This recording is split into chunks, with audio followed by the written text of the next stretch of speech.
Eu quero parabenizá-lo pelo trabalho que Vossa Excelência faz nesta casa, em defesa do Brasil e, em especial, do seu estado, o Mato Grosso. Portanto, desde quando estava na Câmara Federal, já acompanhava o trabalho de Vossa Excelência e, chegando aqui ao Senado, depois encontrei Vossa Excelência e, ao seu lado, tenho trabalhado bastante, por isso tenho muita admiração e muito apreço por Vossa Excelência. E quero, senhor presidente, senhoras e senhores senadores, registrar a aprovação pela Câmara dos Deputados na tarde desta quarta-feira do projeto de lei complementar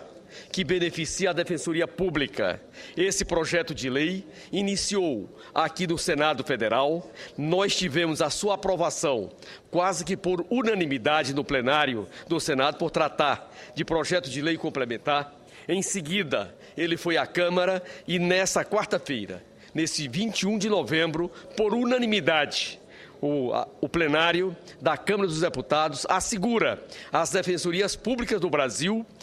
o mesmo tratamento que é garantido aos nossos defensores públicos. Com esse projeto de lei de iniciativa do Senado Federal, de aprovação pela Câmara dos Deputados Federais, todos os defensores públicos agora têm o mesmo tratamento, têm a mesma isonomia de tratamento feito pelos entes do Pacto Federativo, assegurando a autonomia administrativa, financeira e orçamentária, em que o Congresso Nacional havia já incluído na Constituição Federal, através da Emenda Constitucional número 45 de 2005, e faltava a alteração da Lei de Responsabilidade Fiscal para que eles pudessem ter uma vinculação das receitas correntes líquidas dos estados de até 2% do montante dessas receitas. O Senado já havia aprovado essa matéria ainda em 2011 e nesse novembro de 2012 a Câmara faz o mesmo processo e agora essa importante matéria vai à sanção presidencial e nós esperamos que a nossa presidenta Dilma venha aprovar por unanimidade esse projeto de lei complementar que vai trazer um grande avanço ao setor do Estado que trata da defensoria dos mais pobres, dos mais sofridos, daqueles que mais necessitam. Quero registrar também que, através da Emenda Constitucional 41, ainda de 2003, o Congresso Nacional já havia assegurado que o teto remuneratório da Defensoria Pública é o mesmo teto que se assegura ao presidente do Tribunal de Justiça e que é igual aos dos defensores públicos de cada estado. Essa matéria também já foi objeto de regulamentação e faltava agora a vinculação orçamentária, a vinculação das receitas correntes líquidas para que ela se materializasse. E esse projeto de lei determina de que esse período de adequação e de implantação será num prazo de até 5 anos. Tem um processo progressivo de maneira que nós possamos ainda nos próximos 5 anos, para que as defensorias tenham o mesmo salário, a mesma remuneração, a mesma estrutura e as mesmas condições que o Estado assegura aos procuradores, aos promotores de justiça, aos procuradores de justiça que tratam do aparelho de repressão e de representação. É bom registrar também, senhor presidente, de que ainda em 2007, nós também aprovamos a Lei Complementar número 32 e, através desta lei, nós ampliamos as competências, os direitos e as obrigações dos defensores públicos brasileiros, assegurando a eles a representação em nome da sociedade, assegurando a eles as ações civis públicas para que efetivamente eles possam fazer valer o direito dos mais pobres, dos mais sofridos. Eu quero aqui registrar de que fui ministro da Previdência Social no governo Lula. Tive o privilégio de ser ministro nomeado pelo melhor e o maior presidente de toda a história do Brasil e ali encontrei 5.400.000 ações dos dos aposentados, das pensionistas, dos trabalhadores contra o INSS na época, por conta de não cumprimento das suas obrigações. Ali, fizemos um conjunto de parcerias envolvendo o Ministério Público Federal, a Defensoria Pública, o Poder Judiciário, em especial a Justiça Federal. Criamos uma estrutura dentro de cada Tribunal Regional Federal, nos 5 tribunais regionais federais, exatamente para acelerar os acordos, os cumprimentos dos precatórios e a regularização dessas dívidas que o Estado tem para com os trabalhadores, aposentados e pensionistas. Naquele processo de protocolo firmado em 2008, nós assumimos um compromisso de pelo menos 1 milhão de processos todo ano. Seria feito acordo, pagos precatórios. Nesse período, já diminuímos bastante as demandas judiciais e na Defensoria Pública tivemos sempre um parceiro para nos ajudar nesse processo de conciliação nacional em torno das questões previdenciárias e o atual ministro, o nosso senador pelo Estado da Paraíba, dar continuidade a esse excelente trabalho em que é feito pelo Estado Nacional para reconhecer os direitos previdenciários e, ao mesmo tempo, as nossas defensorias públicas são aqueles e aquelas que acompanham de perto essa matéria. Portanto, senhor presidente, essa decisão da Câmara Federal, por unanimidade, na tarde dessa quarta-feira, vem confirmar uma decisão já tomada pelo Senado Federal em 2011 para que os defensores públicos possam ter a mesma estrutura, a mesma remuneração, as mesmas condições para fazer a defesa dos mais pobres e dos mais sofridos. Nós temos assistido um forte debate sobre a superlotação das cadeias públicas, dos presídios, um debate que está na ordem do dia e é fundamental que o Estado Nacional enfrente esse debate, não para responsabilizar este ou aquele governo, mas para ajudar a construir um processo que torne mais humano, que torne mais acolhedor e que permita a recuperação dos presos de ontem para que no dia de amanhã eles possam voltar a integrar a sua família, a sociedade e produzir para o Estado Nacional. E o grande parceiro também nesse processo de revisão de penas, de agilização de processos, do chamado advogado dativo, ou seja, o atendimento daqueles que não têm posse é feito pelas defensorias públicas. E nós temos assistido um grande envolvimento dos vários setores da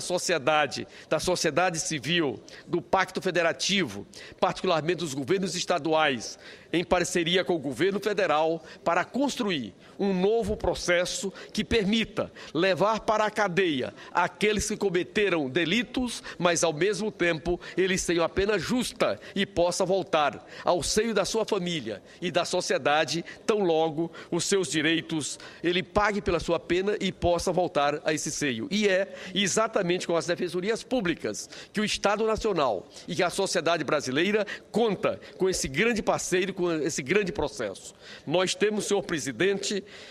Jaime Campos, também um outro grande debate no setor da saúde. Várias pessoas necessitam de medicamentos e muitas vezes o poder local não tem o medicamento para ofertar. E é a Defensoria Pública quem patrocina essas ações para assegurar aquele que não tem condições de comprar esse medicamento para que o Estado Nacional, entendido aí o Pacto Federativo, possa assegurar esse medicamento na hora mais necessária. E são medicamentos de uso contínuo que nós temos visto. Eu tenho clareza, nossa senadora Lúcia Vânia, que lá em Goiás muitos procuram Vossa Excelência para tratar desse tema, não é diferente do estado do Ceará, da mesma forma do Mato Grosso, por ser um problema de estrangulamento. E é na Defensoria Pública que a sociedade tem encontrado esse espaço para levar suas demandas, o seu reclamo e a necessidade de ter, por parte do Estado, o seu atendimento. Eu tenho assistido também, senhor presidente, que muitas vezes as famílias ou o doente necessita de uma vaga no hospital especializado, de uma cirurgia de melhor especialização e muitas vezes o município não tem as condições de ofertar aquele tratamento, outras vezes o Estado não tem convênio e nem tem no Sistema Único de Saúde. E, de novo, é a Defensoria Pública quem patrocina essas ações, assegurando vagas nos lugares onde exista para fazer aquele atendimento e salvando vidas, devolvendo uma melhor qualidade de vida às pessoas. Por tudo isso,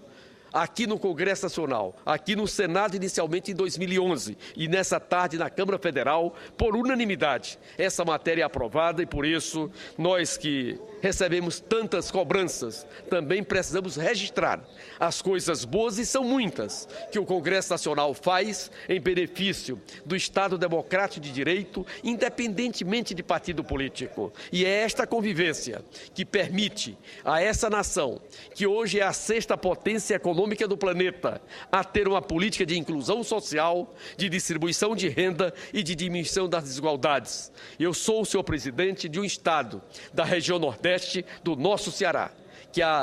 o nosso inverno ali é muito fraco e muitas vezes nem inverno tem, como acontece nesse 2012. Temos uma seca que é uma realidade e precisamos aprender a conviver com ela. Portanto, o sofrimento das nossas famílias é muito maior. E é na Defensoria Pública que nós temos encontrado, inclusive, uma cobertura para resolver um grave problema de distribuição de água, de conflitos neste setor de